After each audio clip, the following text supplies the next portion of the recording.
विद्यार्थियों, आज हम संस्कृत साहित्य का इतिहास में कालिदास, अश्वघोष, भारवी एवं माह के जो काव्य हैं उनके विषय में हम अध्ययन करेंगे कि संस्कृत जो काव्य साहित्य है उसको मुख्य रूप से दो भागों में विभक्त किया गया है कि दृश्य काव्य और श्रव्य काव्य, अर्थात दृश्य और श्रव्य। इस भेद से काव्य दो प्रकार का होता है।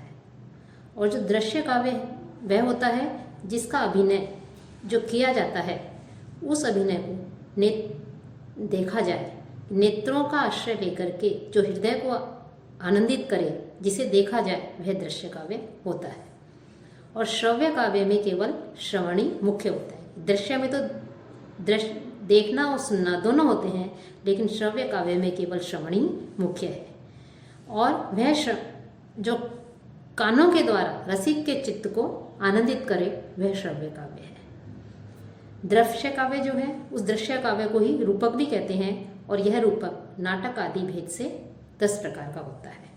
और जो श्रव्य काव्य है वो श्रव्य काव्य पद्य काव्य, गद्य काव्य एवं गद्य पद्योभयात्मक अर्थात चंपू काव्य, इस प्रकार से 3 इसके श्रव्य काव्य के भेद किए गए हैं। पद्य काव्य वह होता है जो छंदोबद्ध लिखा गया होता है और जिसमें छंदोविहीन वाक्यों की जो रचना होती है वह गद्य काव्य कहलाता है। और गद्य एवं पद्य का जो सम्मिश्रण होता है उसको चंपू काव्य कहा गया है। पद्य काव्य के पुनः 3 उपभेद किए गए हैं, महाकाव्य, खंड काव्य एवं मुक्तक काव्य। और गद्य काव्य के भी 3 उपभेद हैं, कथा, आख्यायिका और निबंध। तो इस प्रकार से जो श्रव्य काव्य है, उस श्रव्य काव्य में जो उसका जो भेद है एक पद्य काव्य, उसी का एक भेद है महाकाव्य। कि महाकाव्य जो है, अब महाकाव्य के विषय में कहा जाता है कि सबसे पहले हमें संस्कृत साहित्य की झलक कहाँ मिलती है? ऋग्वेद में। उसके कुछ मंत्र हमें उनके रचयिताओं की कवि प्रतिभा का भी संकेत देते हैं, लेकिन काव्य शैली का जो पूर्ण विकास है वो वैदिक काल में नहीं माना जाता है। ब्राह्मण ग्रंथों में भी कुछ स्थलों पर जो है हमें इस प्रकार से ये संकेत मिलते हैं, लेकिन संस्कृत साहित्य में सबसे प्रथम महाकाव्य आदि कवि वाल्मीकि रचित रामायण है। यही उस काव्य धारा का उद्गम है जो भास, कालिदास, अश्वघोष, भारवी, माघ, श्रीहर्ष आदि विभिन्न स्रोतों में विभक्त होकर के संस्कृत काव्य कानन को चिरकाल से सिंचित करती आई है। और यहाँ पर हम जो महाकवि कालिदास है, उन कालिदास के महाकाव्यों की बात करें तो कालिदास के 2 महाकाव्य हमें प्राप्त होते हैं, कुमार संभव और रघुवंश।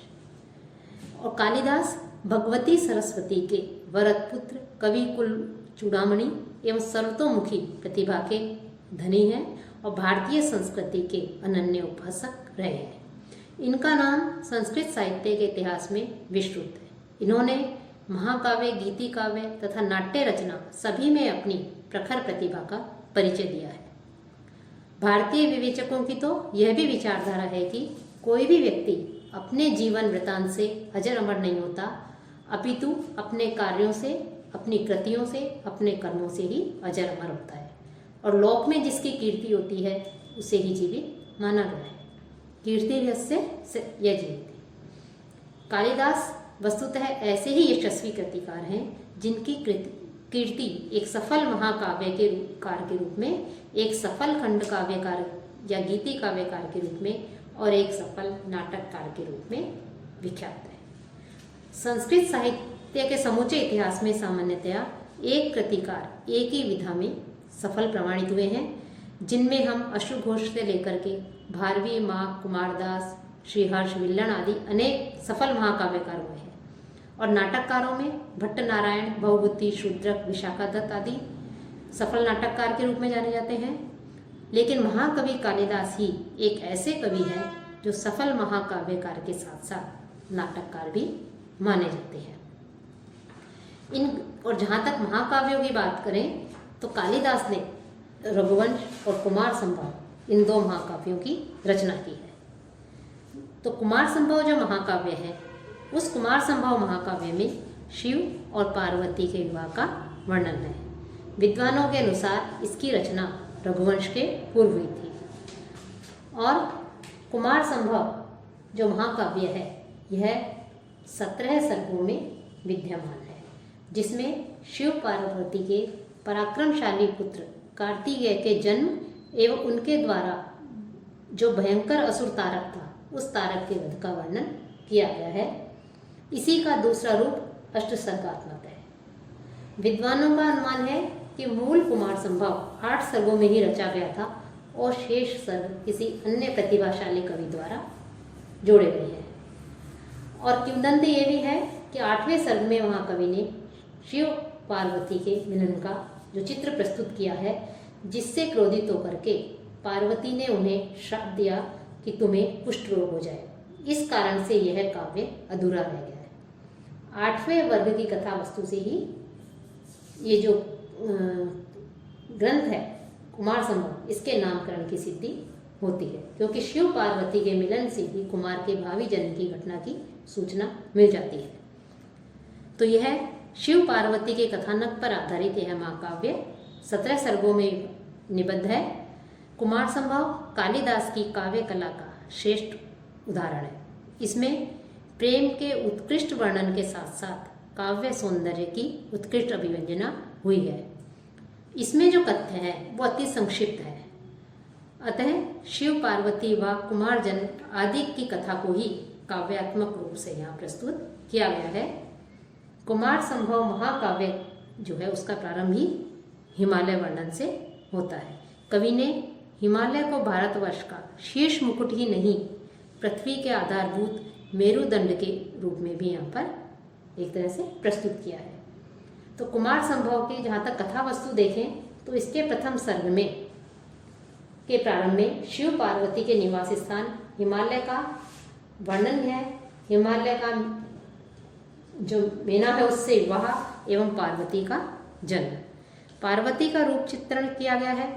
नारद द्वारा शिव पार्वती के विवाह की चर्चा और पार्वती द्वारा शिव की आराधना आदि का इसमें वर्णन है। तो मुख्य रूप से कहें उमोत्पत्ति या पार्वती के जन्म का इसमें वर्णन है प्रथम सर्ग में। द्वितीय सर्ग में ब्रह्म साक्षात्कार या ब्रह्मा से भेंट का वर्णन है कि तारकासुर से पीड़ित देवगण जो हैं वो ब्रह्मा के पास जाते हैं और ब्रह्मा उन्हें उस राक्षस के संहार का उपाय बताते हैं। वे कहते हैं कि शिव के वीर्य से सेनानी का जन्म हो तो वे तारकासुर का वध कर देवताओं के उत्पीड़न को नष्ट कर सकते हैं। तीसरे सर्ग में मदन दाह या कामदेव को भस्म करना है कि इस सर्ग में इंद्र के आदेश से जो कामदेव होता है, काम होता है, वो शिव के आश्रम में जाता है और वह वसंत ऋतु का प्रभाव चारों ओर दिखाता है। उमा माँ सखियों के साथ आती है। उसी समय कामदेव अपना बाण शिव पर छोड़ते हैं। शिव की समाधि भंग होती है और उनमें मन में अद्भुत विकार दृष्टिगोचर होने से क्रोध उत्पन्न होता है। वे कामदेव को अपनी ओर बाण छोड़ने के लिए उद्धत देखते हैं और तीसरा नेत्र खोल करके वो कामदेव को भस्म कर देते हैं। तो मदन दाह या कामदेव को भस्म करना ये तीसरे सर्ग में इसका वर्णन है। चौथे सर्ग में रति विलाप है कि जब कामदेव को भस्म कर देते हैं शिव तो काम की पत्नी रति करुण विलाप करती है। वसंत उसे सांत्वना देता है पर वह संतुष्ट नहीं होती। वह वसंत से चिता सजाने को कहती है और अपने पति का अनुसरण करना चाहती है। उसी समय आकाशवाणी उसे इस कार्य को करने से रोकती है और अदृश्य शक्ति के द्वारा उसे यह वरदान प्राप्त होता है कि उसका पति के साथ पुनर्मिलन होगा। पांचवें सर्ग में जो शिव की प्राप्ति के लिए जो तपस्या के निमित्त माता से आज्ञा प्राप्त करती है और वह फलोदय पर्यंत घोर तपस्या में निरत होना चाहती है उमा, कि उमा जो है वो शिव की प्राप्ति के लिए तपस्या करती है और उसके फल को प्राप्त करना चाहती है। माता पिता के मना करने पर भी दृढ़ निश्चय वाली उमा अंततः अपने हठ पर अटल रहती है और घोर तपस्या में संलग्न होकर के अनेक प्रकार के कष्टों को सहन करती है और उसकी साधना पर मुग्ध होकर के जो बटु रूपधारी शिव है वो शिव का आगमन होता है और वे जो है शिव के अवगुणों का विश्लेषण कर उमा का मन शिव अपनी ओर से अर्थात शिव की ओर से हटाने का अथक प्रयत्न करते हैं। पर उमा अभिष्ट देव का उद्वेगजनक चित्रण सुनकर भी अपने पथ पर अड़िग रहती है और उग्रता एवं तीक्ष्णता के साथ उनके आरोपों का प्रत्युत्तर देती है। पार्वती के या उमा के तप से प्रसन्न होकर के शिव साक्षात प्रकट होते हैं और उमा को आशीर्वाद देते हैं। छठे सर्ग में जो शिव का संदेश लेकर के सप्तर्षि गण जो है वो हिमवान के पास आते हैं। मुनिगण शिव के पास जाकर स्तुति करते हैं और शिव उन्हें संदेश लेकर विदा करते हैं। सातवें सर्ग में उमा परिणय अर्थात पार्वती के विवाह का वर्णन है कि शिव पार्वती के विवाह का इसमें वर्णन किया गया है। शिव और उनकी बारात को देखने के लिए जो उत्सुक नारियां हैं उनकी चेष्टाओं का, उत्सुक जनों का इसमें बड़ा ही मनोरम वर्णन किया गया है। आठवें सर्ग में उमा सूरत का वर्णन है अर्थात शिव पार्वती की काम क्रीड़ा का इसमें वर्णन किया गया है कि शिव पार्वती का रति विलास जो है इसमें चित्रित है। उनके सौंदर्य भाव, कवि की सौंदर्य भावना, रूप चित्रण आदि यहाँ पर मुखरित हुई है। पार्वती के नक्षिक जो है इसमें वर्णन है। अन्य जो सर्ग है उनमें जो है नवां सर्ग कैलाश नमन कहलाता है। 10वां कुमारोत्पत्ति, जहाँ कुमार संभव के आधार पर इसका नामकरण हुआ है ग्रंथ का। 11वां कुमार बाल लीला, 12वें का कुमार सेनापत्य, 13 सर्ग सेनापति का अभिषेक का वर्णन है। 14 में देव सेना प्रयाण, 15 में सुरासुर सैन्य संघट अर्थात देवताओं व दैत्यों की लड़ाई का वर्णन है। 16वें सर्ग में दोनों सेनाओं का युद्ध वर्णन है और 7वें जो सर्ग है, अंतिम जो सर्ग है, उसमें तारकासुर के वध का वर्णन है। तो इस प्रकार से इन 17 सर्गों में इस कुमार संभव की कथा जो है वो निबद्ध है। कुमार संभव की कथा का मुख्य जो प्रमुख जो उपजीव्य है वो महाभारत है। इसके वन पर्व, शांति पर्व तथा अनुशासन पर्व में ये जो कथा है, इस कथा का अंश जो है उसमें प्राप्त होता है। हरिवंश पुराण के विष्णु पर्व में शिव और पार्वती का क्रीड़ा विहार तथा रामायण के बालकांड में हिमालय की कन्या पार्वती का शिव के लिए घोर तप एवं हिमालय द्वारा शिव के लिए उमा का कन्यादान आदि का विवरण प्राप्त होता है। इस महाकाव्य में कालिदास की चरित्र चित्रण की जो कला है वो यहाँ पर प्रस्फुटित हुई है। कुमार संभव नायिका प्रधान महाकाव्य है। इसमें नायिका ही नायक को प्रतिरूप में प्राप्त करने के लिए सचेष्ट है, नायक तो विरक्त है। कालिदास की आख्यान कला भी अद्वितीय है। उन्होंने अपनी पहले ही सर्ग में बता दिया कि शिव और पार्वती का विवाह होगा और यह विवाह आगे चल करके 7वें सर्ग में संपन्न हुआ है। इससे पता लगता है कि अपनी कथा की भावी रूपरेखा का भी यहाँ पर कवि ने संकेत करने में निपुण है। और इसमें जो छंद है उन छंदों का भी यहाँ पर प्रयोग किया है। कहीं कहीं कालिदास के छंदों के प्रयोग भावानुवर्ती प्रतीत होते हैं। विलाप के भाव को व्यक्त करने के लिए कवि ने 4थे सर्ग में वैतालीय छंद का तथा वसंत ऋतु में प्रकृति की प्रतिक्षण नवोन्मेष शालिनी जो चटुलता है उसका वर्णन करने के लिए 9वें सर्ग में द्रुत विलंबित छंद का प्रयोग हुआ है। इसके अतिरिक्त कुमार संभव में उपजाति, मालिनी, वसंतिका, अनुष्टुप, पुष्पिताग्रा, वंशस, रथोद्धता, हरिणी, शार्दुलविपरीतम आदि छंदों का भी हमें प्रयोग मिलता है। तो कुमार संभव का प्रधान नायक पौराणिक युग का महादेव है। इसी रूप में नायक का आख्यान प्रस्तुत किया है। इसमें देवताओं की मंत्रणा और ऋषियों का एक महान कार्य की निष्पत्ति के लिए संयोजित है। हिमालय, वसंत, रति, विलाप, शिव, पार्वती का तप, सप्तर्षि, शिव और उमा का विवाह, कामक्रीड़ा, सूर्यास्त, संध्या, रात्रि, चंद्रोदय, पान आदि इन सभी का वर्णन जो है कालिदास का जो है महाकाव्य है इसमें हमें प्रासंगिक रूप में जो है हमें दिखाई देता है। अब जो कालिदास का दूसरा महाकाव्य है रघुवंश, उस महाकाव्य में कुल 19 सर्ग है। इसमें सूर्यवंशी जो राजा हैं उन राजाओं का चरित्र चित्रण किया गया है कि इसके सबसे पहले सर्ग में वशिष्ठ ऋषि के आश्रम में गमन का चित्रण है कि इसमें विनय प्रदर्शन के पश्चात कवि ने रघुवंशी राजाओं की विशिष्टता का वर्णन किया है। राजा दिलीप का चरित्र का इसमें वर्णन है। राजा दिलीप पुत्रविहीन थे, तो पुत्रहीन होने के कारण राजा चिंतित होकर के अपनी पत्नी सुदक्षिणा के साथ में जो कवि कुल गुरु जो वशिष्ठ है उन वशिष्ठ ऋषि के आश्रम में जो है वो पहुंचते हैं और आश्रम में स्थित जो नंदिनी है उस नंदिनी की गाय की जो सेवा है उस नंदिनी गाय की सेवा में वो संलग्न हो जाते हैं। और ये जो रघुवंश है, इसी रघुवंश के दूसरे सर्ग में राजा दिलीप द्वारा नंदिनी की सेवा तथा 21 दिनों के बाद उनकी निष्ठा की परीक्षा का वर्णन है। नंदिनी एक काल्पनिक सिंह के चंगुल में फंस जाती है और राजा गाय के बदले अपने को समर्पित कर देते हैं। इस पर नंदिनी प्रसन्न होकर के उन्हें पुत्र देने का आश्वासन देती है।